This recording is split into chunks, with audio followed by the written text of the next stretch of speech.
Hi, I'm Rob Stenberg. Welcome to another installment of the AMSOIL Information Series. And as you can tell, I'm in cold storage. It's time to put the bike away for wintertime. But we want to make sure that it's ready for riding in the spring. So we're on the road. We're going to talk to the experts at RJ Sport and Cycle in Hermantown, Minnesota to give you some tips on winterizing your bike. Stan, how you doing today? Hey, Rob. Good to see you again. Well, thanks for coming in again. Well, we appreciate being here. And I see a lot of sleds on the floor. I don't see a lot of motorcycles. It's winter. Time to winterize those bikes and make sure they're in storage and stored correctly. What do we need to do? We're going to go talk with Jeff, our service manager. He's been here for 30 years, and he'll tell us all about it. Let's go talk to him. Let's go. Jeff, how you doing? Hello, Rob. Good to see you. We appreciate you being here. We know you're the expert. I need to winterize my bike. It's winter time. I need to store this puppy. What's the first step I need to take?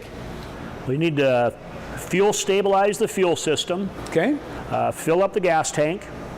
Keep rust from creating on the inside of the gas tank. If that gas tank isn't completely full, what happens? You get air and moisture in there, and that's when you get the rust. Okay. If it's full of gas, it can't rust. All right, so we got that stabilized and we've got that gas tank full.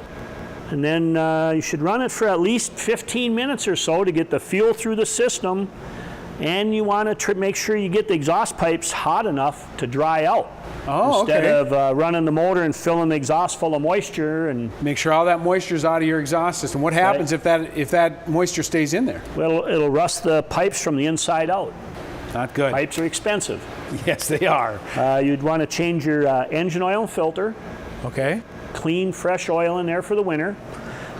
You don't want that storage. Contaminated stuff sitting in there all winter. Yep. Typically, you would want to park the tires on maybe like a small piece of plywood under each tire. Okay, now why do I want to do that? Why do I want to keep them off? Well, you keep the moisture and from rotting through, say, like a cement floor or a dirt floor. Keep the tires in good shape? Yep. Okay, so now I've gone ahead, I've stabilized the fuel, I've got my oil changed, I've made sure that I've got my tires up off the cement or dirt floor. What about temperature? What kind of temperature should I be storing my bike in? You want to try to store it in a place that maybe the sun doesn't shine on, so you get the hot and cold. Okay. A 3-screen room would be terrible for it. Okay. So in other words, it doesn't matter if it's stored in some place that's 75 or 0, just as long as the temperature is constant? Pretty constant, so you don't end up with hot and cold and condensation. And if we have hot and cold and condensation, we get?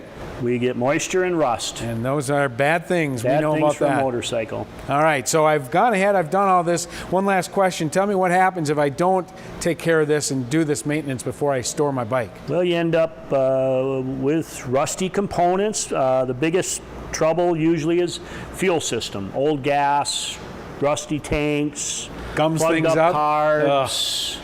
We want to help people avoid those kind of problems. We want this bike ready to go come springtime, don't we? Yep, it's much easier. All right, hey Jeff, thanks a lot. bet. We appreciate you being Thank here. you. Thanks for watching. For the AMSOIL Information Series, I'm Rob Stenberg. We'll see you next time.